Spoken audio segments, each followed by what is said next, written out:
Hello everyone, it's Marc Sabatella from Mastering MuseScore and welcome to the Music Masterclass. This is my series that we do on Thursdays looking at music, the creative act of making music, composing, arranging, playing by ear, and improvisation, all the stuff that has to do with creating our own music. That's the goal here.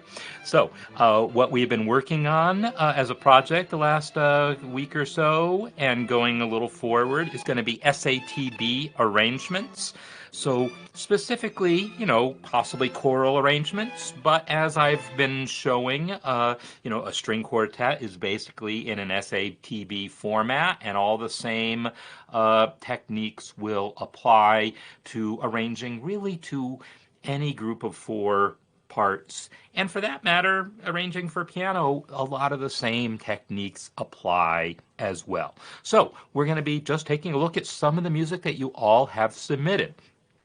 Uh, I'm happy to see as many people creating music as there have been, and so I don't know that I can get to everyone, but I'm gonna do my best to try to cover what I can, and then more people can submit next week. We can check out some of the ones I don't have time for today next week as well, and I can leave some comments in the community itself. But y'all, I would definitely encourage you to comment on each other's work as well, because we're all kind of working on the same sorts of things.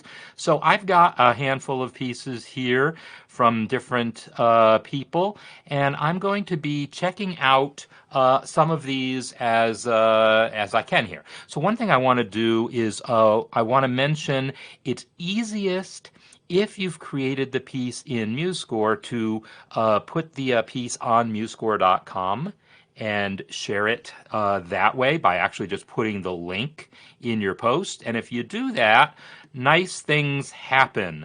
It automatically shows the score within your post, and we can all see and hear it without having to download it. So definitely, if you haven't done that before, I recommend it. If you've never done it before, I'm going to show you how to get to it. If I go back to the Harmony Workshop space, actually I shouldn't have done that here because it's going to be slow. But at the top of the Harmony Workshop space, you'll see some pinned posts here once it finishes loading, and how to share your music. That will kind of give you the instructions on how to go ahead and get that link happening. So anyhow, definitely recommended that you do things that way where possible. So I am going to go ahead and download your piece, Walter, so we can take a look at it.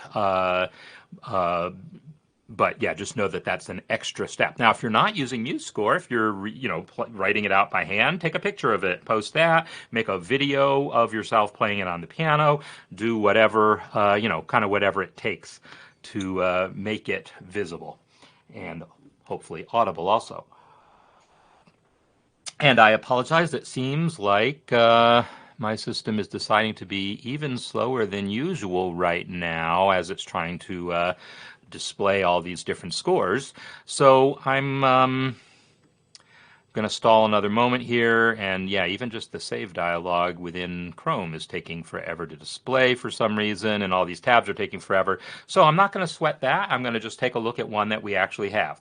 So this one here is written by Kevin MacDonald, and if I'm understanding correctly, taking the gig with a heavenly choir is a bit of a euphemism. I'm sorry to hear about the passing of your mother. Yes, I've lost my father a couple years ago, and I know that's traumatic and yeah, not fun event.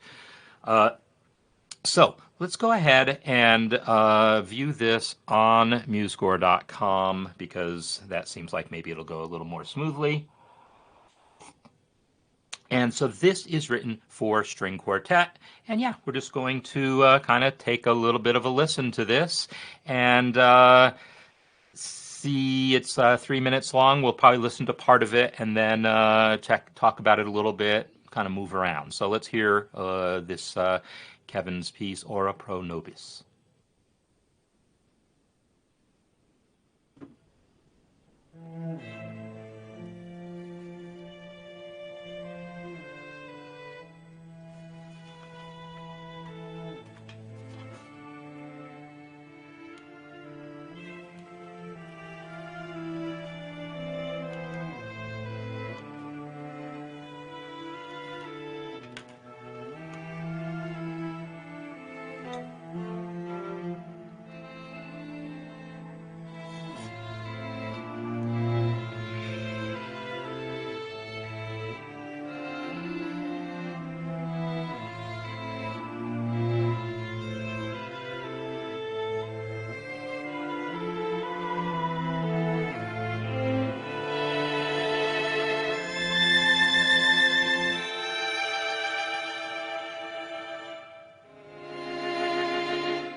Wow, that is just a gorgeous piece there, Kevin. Thank you so much for sharing this.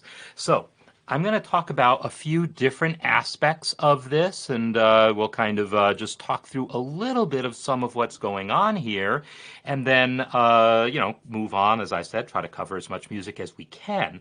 So, when we talk about SATB writing, typically when you first learn about this, it's about writing chorale style, where all four voices, have essentially the same rhythm, essentially a hymn. And there's not a ton of that going on in here, right? There's not a lot of places where everyone has the same rhythms together. And so one of the things, like I'm scrolling through it here, I mean, there were a couple brief moments of it, but for the most part, this is more contrapuntal, right? There's different unique rhythms happening at the same time. And so does that mean that everything you learn about SATB writing goes out the window? Well, no, it doesn't. So here's like one of the passages where it is more, kind of chorale-like. It's still going to be the case that the same principles are going to apply. We're still going to care about things like voice leading. We're still going to care about things like spacing between the voices and so forth. So if we look at some of what's happening here, now, so one of the things that you have going for you if you're going to write for strings as opposed to voices is you can do things like this. Whoops, I didn't turn my keyboard on. But we have the violin 2 playing a double stop, right? Two notes at the same time. Now, if you're writing for a whole choir of four voices, you can tell your altos to do divisi, right? If you need to have additional notes, you can have additional notes here and there by splitting your section, writing two notes for the alto and knowing half are going to do one and half to do the other. Here, it's not so much that he needed more notes because the first violin is doing nothing here. It's more about the kind of partitioning up of who's doing what when. And there was a mention of the violin sound. So I know the violin sound is sort of a polarizing subject. To me, the first violin sound in here was gorgeous, just lovely, kind of made the piece. It's very expressive. But for a more kind of early classical metronomic kind of precision style, that wouldn't be right. So you'd want to switch to the violin 2 sound in the mixer for your first violin part to get a more precise sound. But here, I think that those broad sweeping gestures really kind of were exactly what the piece wanted anyhow. If we look at what's going on here, what he typically has is like some parts sustaining while other parts move. And that is just a huge part of how we're often going to want to write music when you have four parts. If you're not writing a chorale, where everyone is supposed to have the same rhythm and therefore whole notes is just everyone has a whole note, typically you'll have these kinds of textures where some voices are moving more slowly, some voices moving faster, and then it might change who's moving and who's not. Here, the viola is doing most of the moving, right? But then elsewhere in the piece, it's someone else. And in some places, it just sort of keeps changing who's moving. Here, it's the violin 2 and viola that are moving. Right here, it's violin 1 and violin 2 that are moving, while some people have slower moving parts. This idea that some people are going to have what we in the arranging world affectionately call footballs, whole notes, writing slow, basically just sustained notes to give the sound of a chord. In the synth world, these are called pads. The idea that you might just play a chord and let it sustain while other things move, that's really big in the synthesizer world as well. In the string world, it's really common because you just have some people sustaining long notes. And it works great for strings. I will say that this is very tiresome for wind players. And it's not out of the question for singers either. You'll need to give them a word here, an ooh or an ah sound. And so it does sort of change the equation when you write that sort of passage for voices. But yeah, and then here we've got a section where there's a lot more syncopation and other things happening. Let's just listen to that again.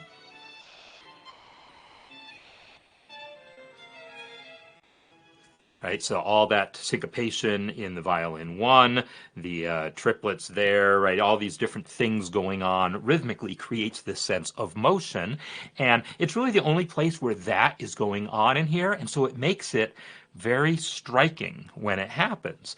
And this idea that sometimes a little bit of a texture goes a long way, I think this is a kind of a brilliant example of that. He doesn't bombard us with a lot of this texture. I mean, that would be a different piece if he did. And then the whole notes would feel like an interesting texture to juxtapose against it.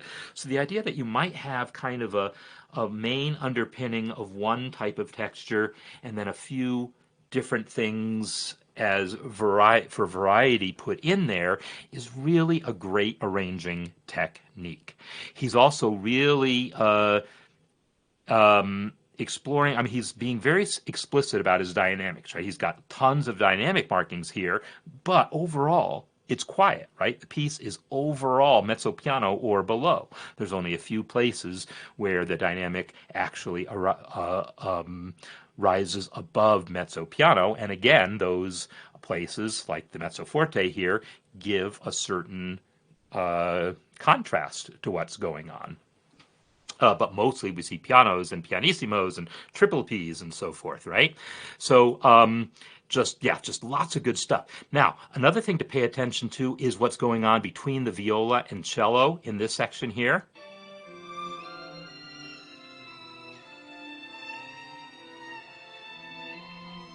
If you look at this, boo-da-dum, boo-da-dum, right? It's passed back and forth between the viola and the cello.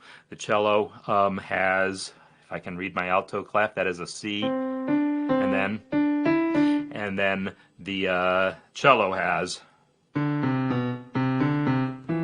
right? So they each have that 3-beat figure, but offset so that no one is just playing, well, I shouldn't say no one is playing a steady stream of quarter notes. The violin, too, is playing a steady stream of quarter notes, for sure. But the other parts are doing this thing of passing back the activity, passing it back and forth. This is something we're going to see a ton of in the counterpoint course. So this idea of passing activity between voices so that A, everyone has something interesting to do, and B, not everyone is trying to talk at once. Some people can be either resting or playing slow notes while other people have the moving parts. So these are absolutely all techniques. And yet, if we actually unpack what's going on at any given moment, we have a low B here. I could unpack what the notes are. This is an E, if I'm not mistaken. So we've got a couple of E's and an E up there, right? So he's still thinking about the layout. These aren't chords. This isn't tonal harmony necessarily, but it's diatonic, right?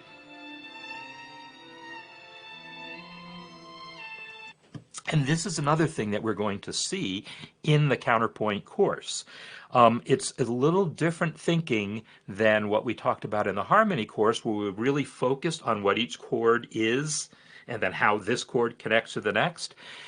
It's not that in counterpoint we don't want to think about chords at all. Of course, we definitely will. But another thing becomes possible where if each line makes sense in itself, is the violin 2 line, and the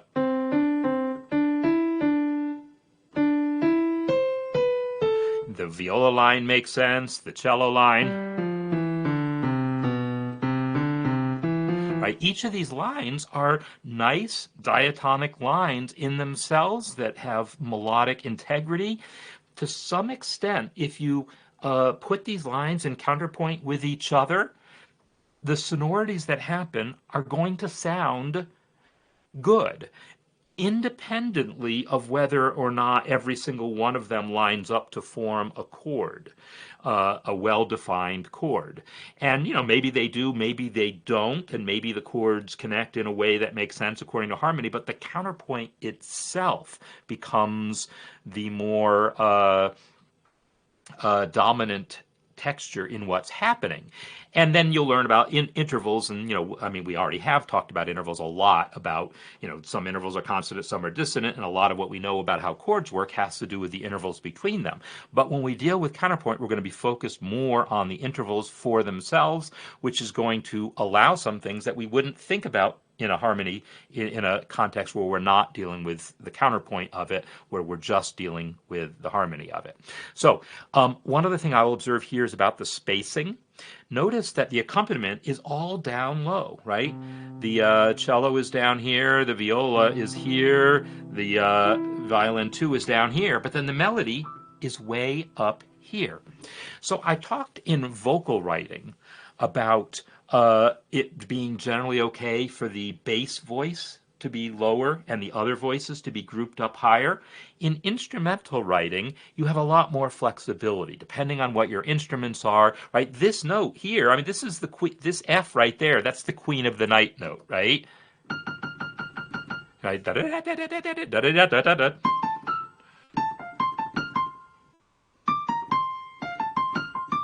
That thing. That is that F. That is a super high soprano squeak note. But on violin, it's a high note, but it's not particularly hard to play or anything like that.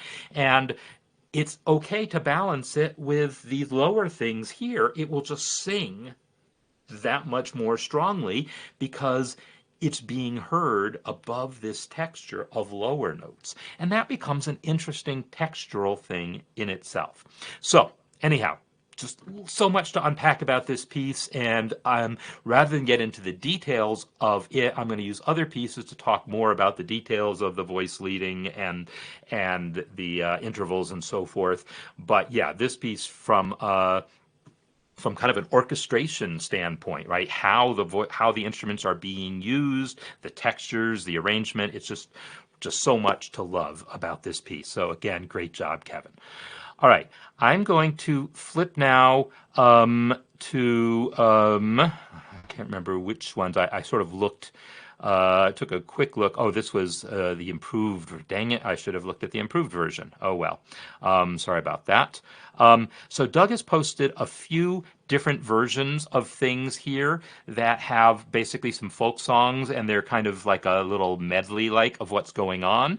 And so I am going to just talk about little bits of this one for another instrumental piece while we're talking about instrumental things, and then move on from there. So this is, this song will be familiar to a lot of people in the United States, can't speak to other countries.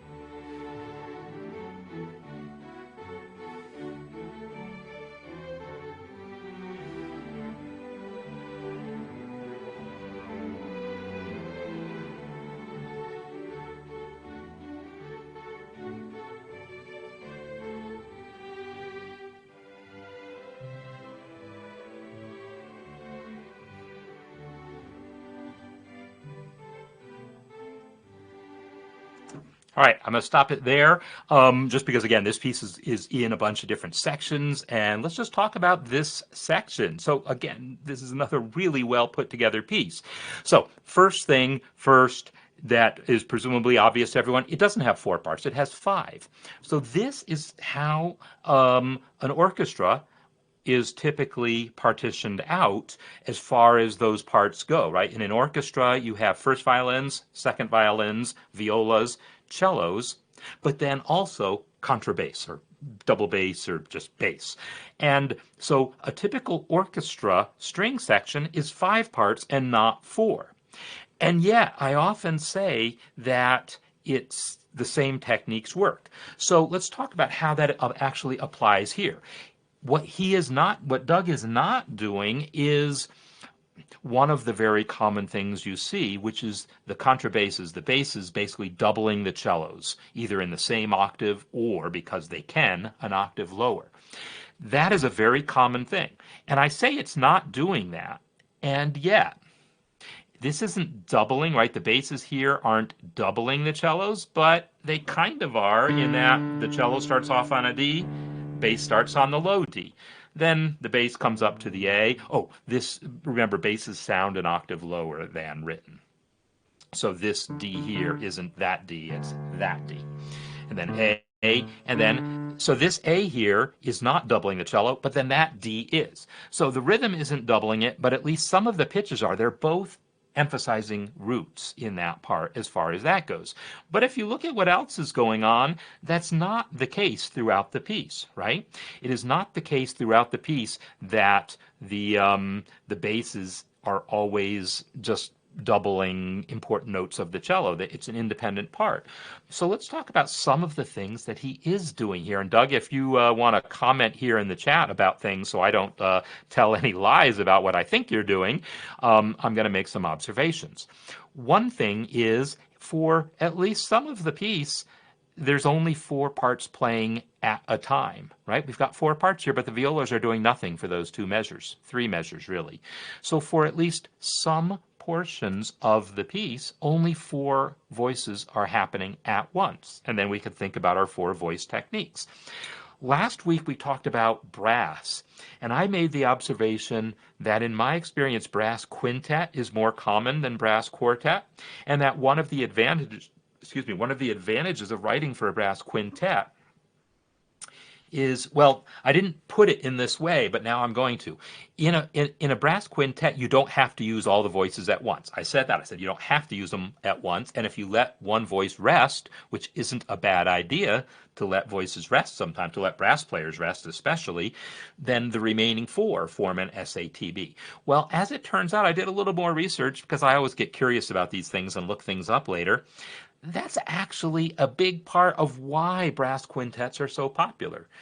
It's, if you look up, why are brass quintets more popular than quartets or anything like that, you'll see a lot of articles, a lot of discussions, and a lot of forums and so forth, and a lot of people commenting it's just good practice because it allows you to rest more. It allows you to still have a 4-voice texture while one voice rests more. Yes, there's different sonic possibilities also from having all 5 voices present and from having one additional instrument, both a tuba and a trombone, for instance, but as opposed to one or the other.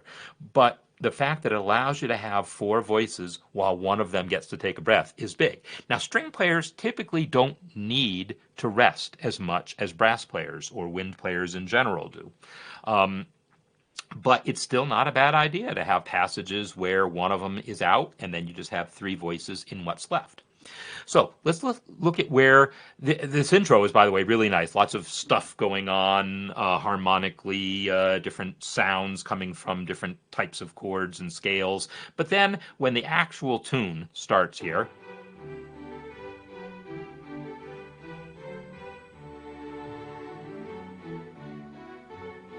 now it's a lot more straightforward as far as that goes.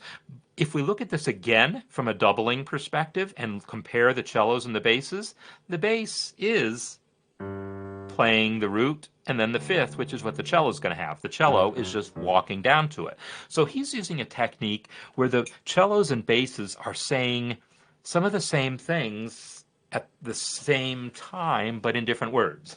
Does that make sense? Like they're both saying root, 5th, but one of them is just going root, 5th. And the other one's going root, 5th, right? They're both saying root and 5th. They're just saying it in slightly different words. You can go through the rest of the piece and see it's not always that way. Here the roots line up, there they don't, right? So he's allowing them to be independent as far as that goes. But it is giving him, like if we look at the doubling of this chord here, we have A, F sharp, the violas have a D, that is a D. Again, I'm like trying to read alto clef the best I can. Cellos have a D, basses have a D. So 3 Ds and then the rest of the triad.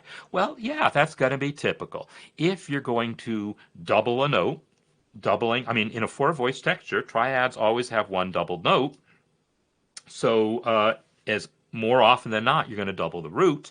And then in a 5-voice texture, you might consider both the cellos and the basses both having that bass note. They're both filling a bass role, so both giving him the root. And then you've still got three voices left over.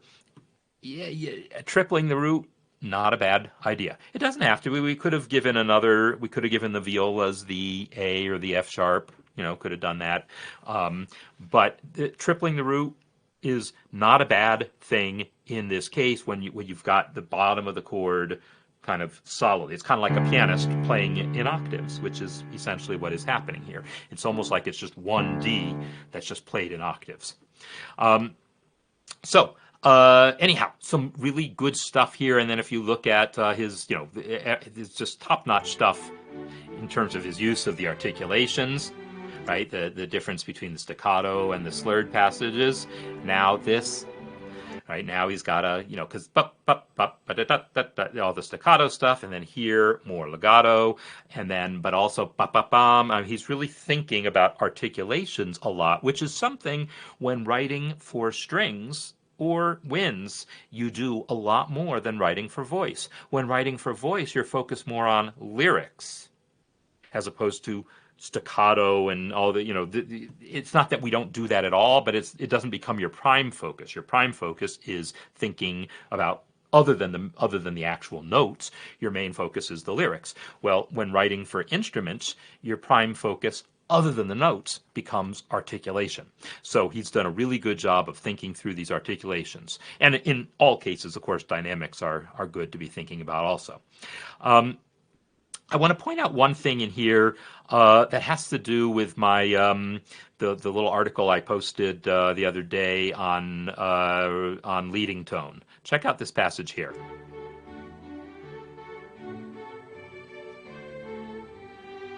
So we're in the key of G. Leading tone is F sharp, right? Find all the F sharps in here, and let's talk about which ones resolve, which ones don't, and why or why not. And also what other notes have strong resolution tendencies and whether they resolve. So here's a leading tone. Bum, bum, bum. Ba-da-dum, bum, bum. So does this leading tone resolve? Well, kind of. There is a G right after it. But that we don't land on that G, right? We just move through that G. I would claim that this F sharp really doesn't resolve until the final note. Bum, bum, bum. I'm trying to sing and play at the same time, but you get the idea that F sharp is like, hold on to that. Hold on to that thought while I do this. And then that F sharp eventually resolves. Now this is, of course, the melody to the song. It's not like this is Doug choosing whether or not to resolve that F sharp. But this is a point that bears repeating. Resolution of a leading tone doesn't necessarily mean right away. Often it might mean something else happens and we come back to it. Especially when we're dealing with an arpeggiated texture. If I go some arpeggiated pattern like this, I eventually resolve that thing to the G. It doesn't happen right after the F sharp, but it happens eventually. Now, the same thing happens in the second violin. That final F sharp resolves directly to the G, but the other ones are like, yeah, keep this in mind. We're gonna get to you. We're gonna get to you. How about the violas? The violas have, again, reading tenor clef, alto clef the best I can. So you could say that F sharp here resolves to that G there, but no, it's not. I wouldn't call that a resolution. That's more like a G that happens to come after the G, but it's after the F sharp, but it's a passing tone. This F sharp is on its way to the A. If we ignore the passing tone, we have bum, bum, bum, bum, bum, bum, bum, bum, bum. So there was an F sharp that didn't resolve. Why not? Well, because if he had resolved it to the G here, no one is going to have the B. Someone's got to have the third of that chord. So these are the things that I mean when I say that, yeah, it's okay to not resolve, to frustrate the leading tone sometimes. It's okay because sometimes you need to have that third of the chord there, and the person who was on the leading tone is going to be the person who makes sense to take it. Or, same with other situations that come up. So you need to be thinking about all of those issues. And sometimes, leading tone should resolve the tonic, but chord should have a third, and you get to pick, well, which one's more important. In this case, I would vote for the third. Um, so the other thing I will observe about this is this melody here. That C is the seventh of the chord. Sevenths of chords normally resolve down a step.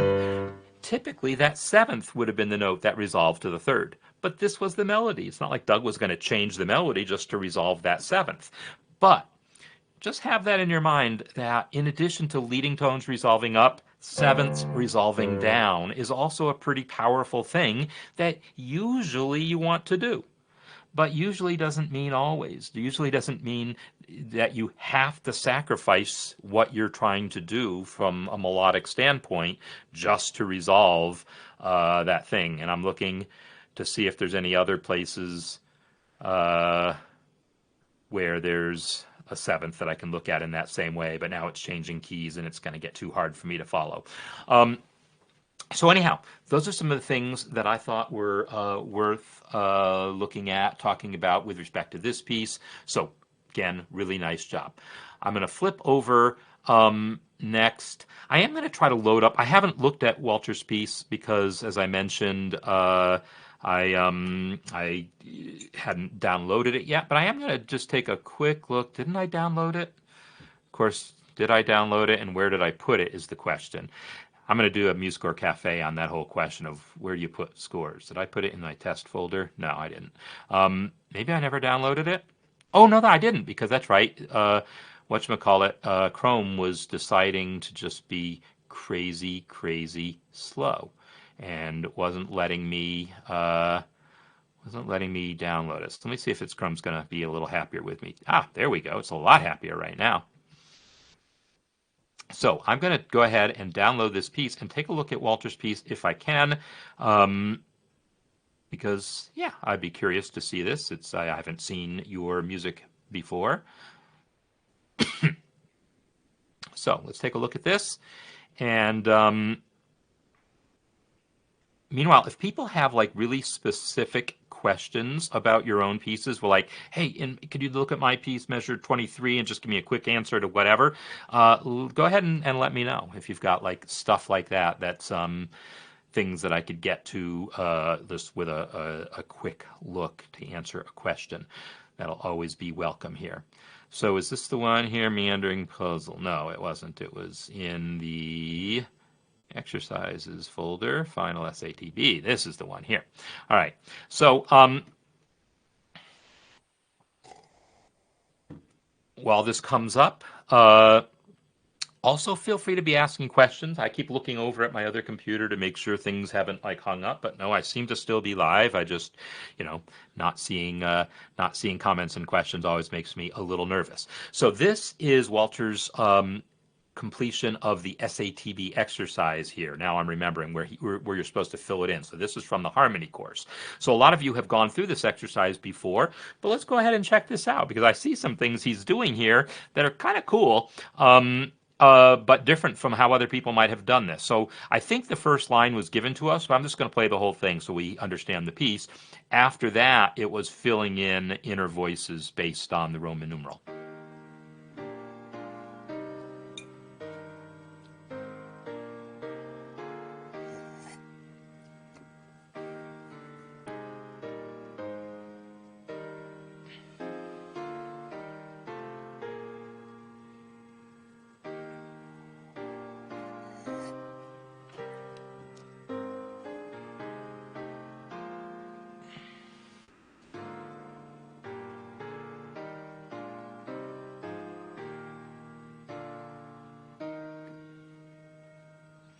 All right, so you did a good job here, Walter, of realizing these chords, taking these Roman numerals and turning them into the proper chords and putting notes on them. So that's all like a really great foundation here. I'm going to talk about a few details that can improve things.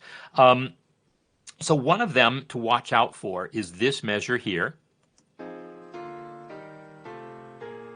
So the trick here to be aware of is in that final chord here, this chromatically altered note, the A natural. This is one of those notes that uh, has a strong resolution tendency. In fact, as you'll see as you get deeper into the harmony course, this chord here is doing what's called tonicizing the next chord. This is forming the equivalent of 5 to 1 in B flat.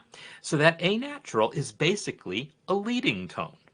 So we're supposed to resolve leading tones, and you do resolve that leading tone. Well, it's there in the melody, but then you use that same A in the tenor, and you also resolve that. Well, resolving leading tones is good, but resolving the leading tone in two different voices creates what we call parallel octaves. And in this case, you also had parallel octaves leading into it.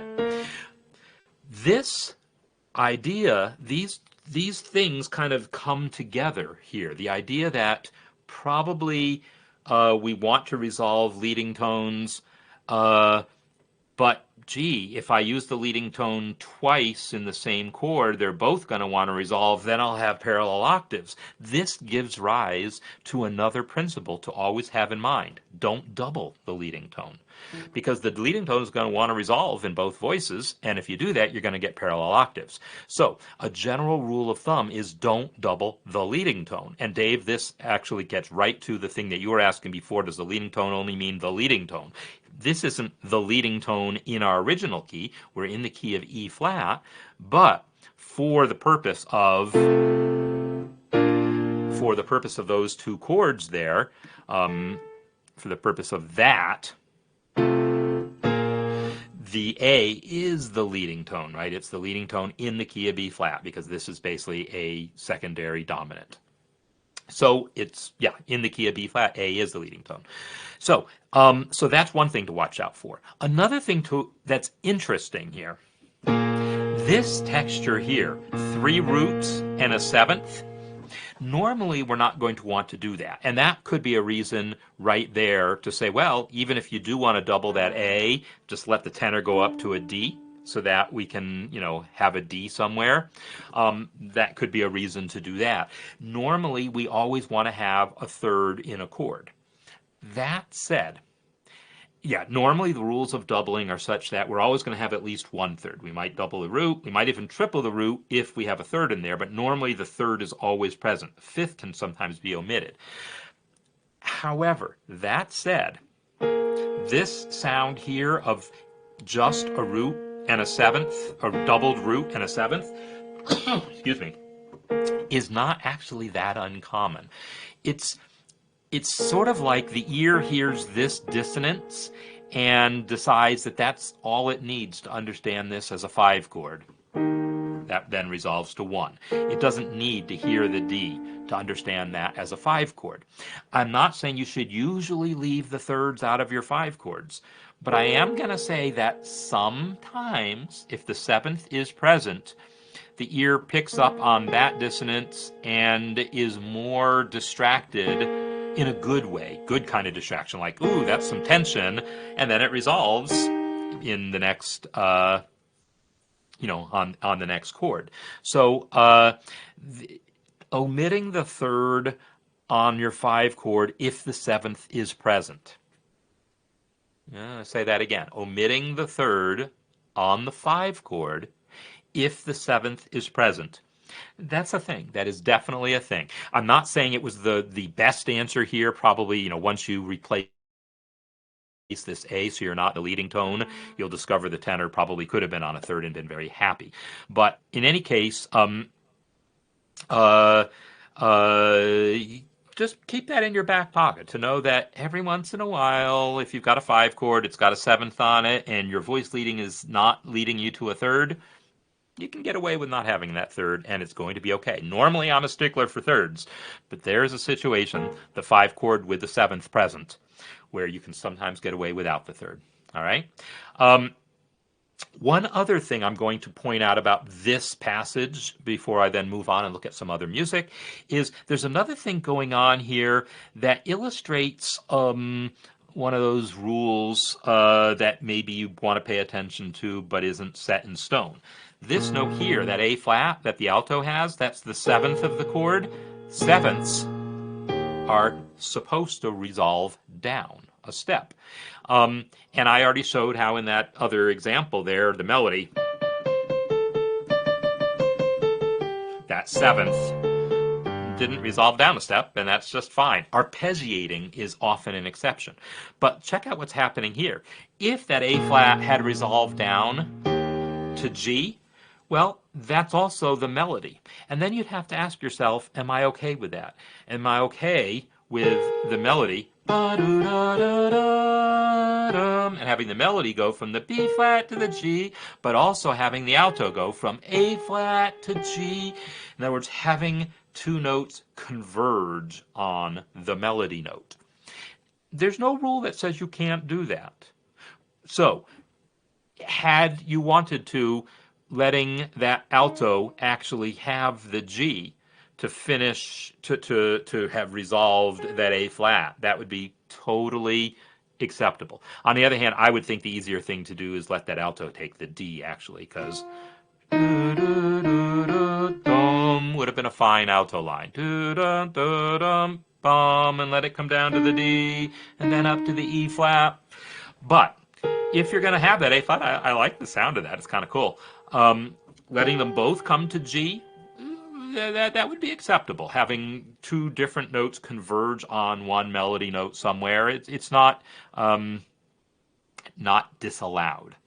There is one thing going on here that you will see people talk about in books of rules of things you're not supposed to do, and then you'll also see real music that does it all the time. There's a thing that's happening here. Let me see if I can remember the correct terminology. There's voice crossing, voice overlap, voice, all these different things. But basically, the alto is leapfrogging the soprano, right? The alto is on an A flat and then jumping down to an E flat, while the soprano note in between there is a G. That leapfrogging thing, there's different, again, there's depending on how it's things, there's different terms that are used for it. That's something that we often try to avoid because it creates the illusion that that G is in the alto. When you hear the alto go bum bum, but you also hear the soprano singing the G in between there, it kind of feels like that G is the resolution of that A flat. So this sort of leapfrogging of voices is kind of frowned upon, and yet you don't have to do a whole lot of analyzing of Bach chorales to see him doing it often enough that maybe it's not worth sweating. But it gives you a number of things to think about as we refocus and think about what's going on in those few beats there, and think about how we could perhaps rearrange the notes in here, try to figure out how many of these things that I'm observing can you deal with at the same time to improve. One other thing, final thing about this piece before I move on, is that this chord here, this is getting low, right? I rather like this sound here for that chord. I have no real problem with that sound. However, now we're getting into the muddier zone. So let's talk a little bit about what's happening on this beat here. We have an octave spread between the tenor and alto, which isn't too much. We say no more than an octave.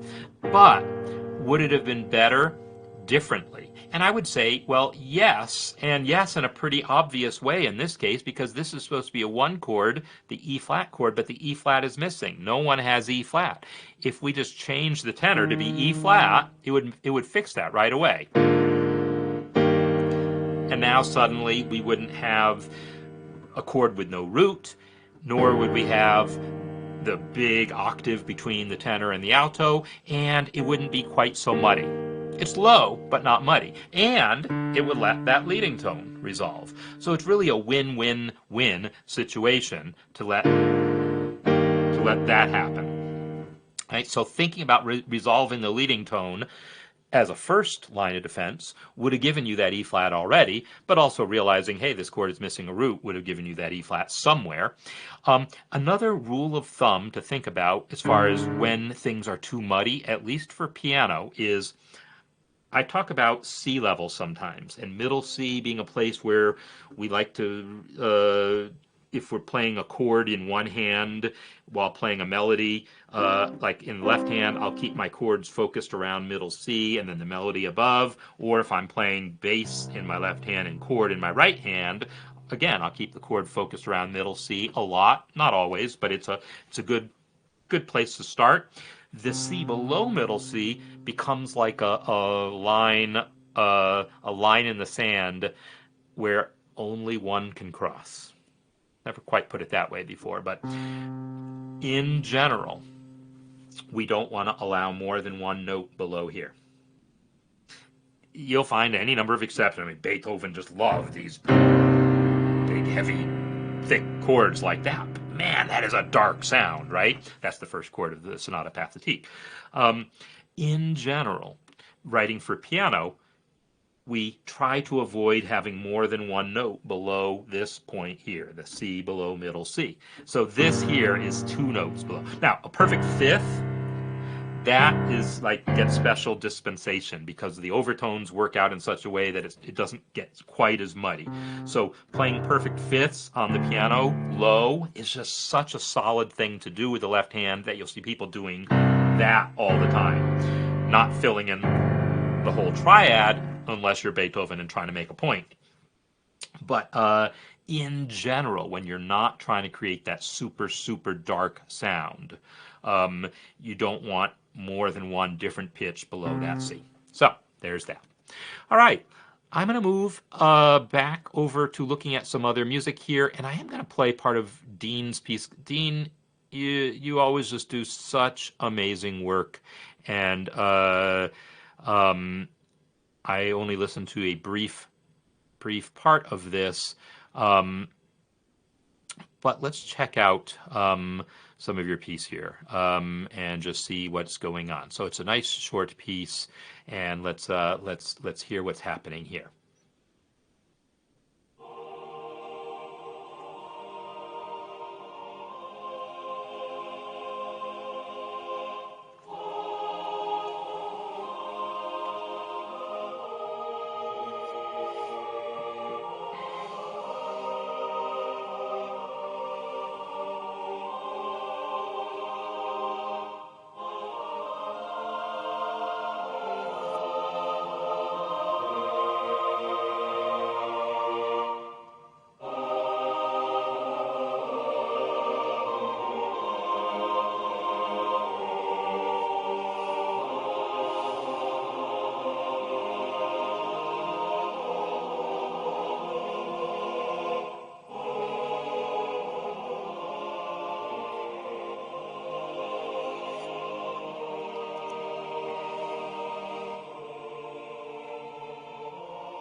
Yeah, just another really lovely piece from Dean. So, I mean, first of all, you've got such a, to me, like an identifiable style. I mean, there's probably people that you've listened to a lot that things are based on, but to my ears, there's an identifiable style to a lot of things about your writing. Let's talk about some of the specific things going on in here that people can learn from here. So first of all, definitely it's your basic SATB type of arrangement of things here, and it starts off with a chorale style, but right off the bat, he's giving us one of the things that's one of the hallmarks of his style, which is things like that sound, right? This major triad with an added ninth. I mean, this is hardly unique there. It's a common sound since, say, the mid 20th century throughout the pop world.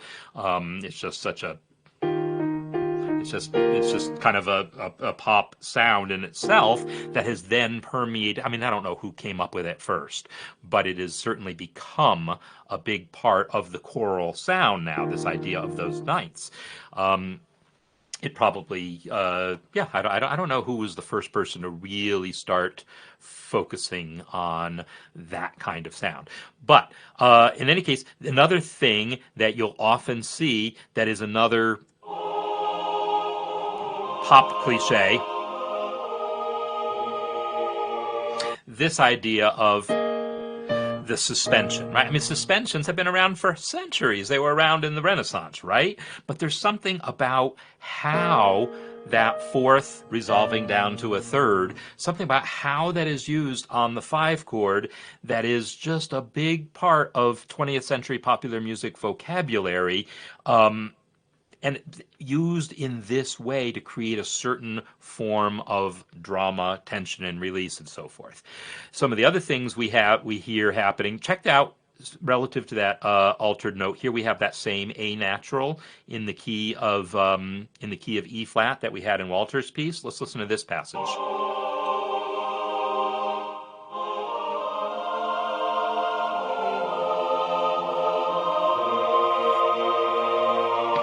And there again, we have that suspension thing happening, right? So the reason I'm mentioning this is harmonically exactly the same passage, right? We're in the key of E flat. We're approaching and tonicizing this B flat chord, and we have a secondary dominant here.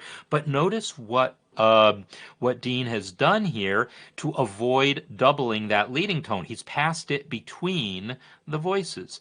The leading tone is in the bass on beat 1, but then when the alto takes the A on the and of 2, the bass moves. It says, oh, you got the leading tone, I'll get out of your way. This is a great technique. And if they happen to overlap briefly so that they both happen to have the leading tone for a brief moment, that's fine too. But this idea of one voice takes over a note and you don't want it doubled, then let the other guy move, or girl. In this case, guy, it's a bass.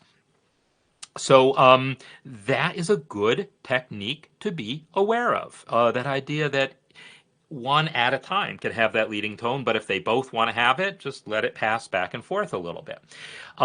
This thing that happens here is a sound that you all know. If you recognize what's happening, you know that it's a sound I love, but obviously Dean does as well. Check it out.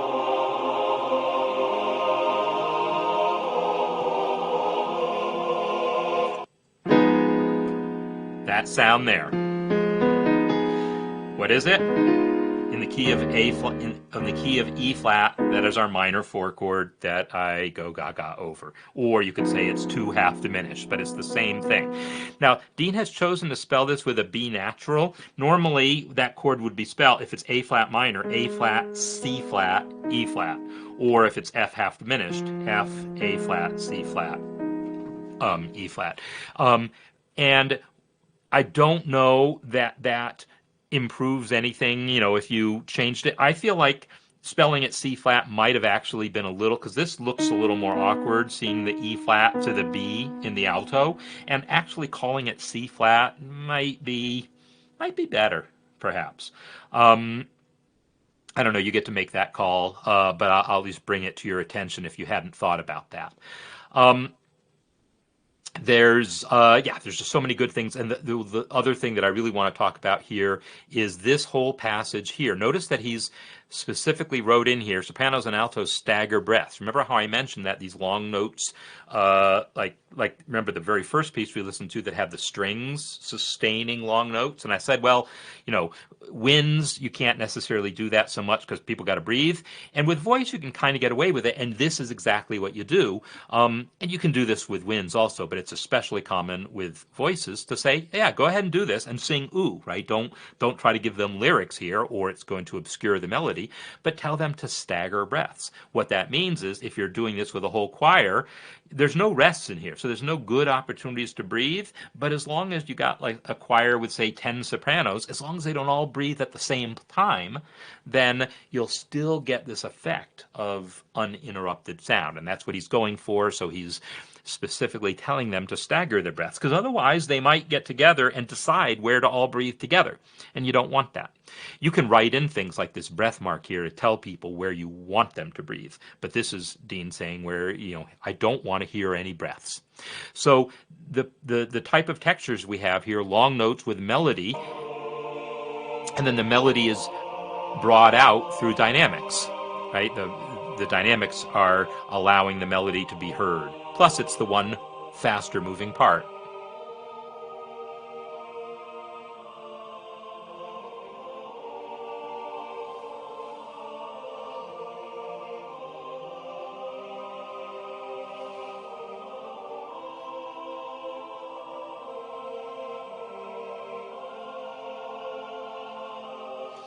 So in this passage here, again, he's got this now we're in the key of B flat instead of E flat, but this is the same basic passage that I looked at just a minute ago there. We're getting to the 5 chord, which is this F chord. We're tonicizing it with the secondary dominant. He's got the leading tone in the key of F there in the tenor.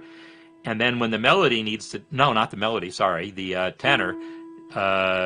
In this case, actually, the tenor is the melody, so the melody is moving away from the leading tone. He's like, hey, someone's got to take over that leading tone, so he gives it to the soprano, and this is not one you want to frustrate, because now you've given that soprano that leading tone in the background. It is the topmost voice of your texture, and it's kind of a high note there. It is a point of drama there. This is not a leading tone to frustrate.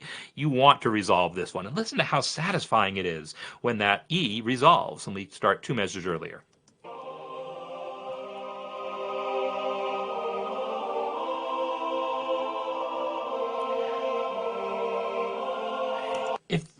If that E hadn't gone up to that F, it would have been so disappointing, right?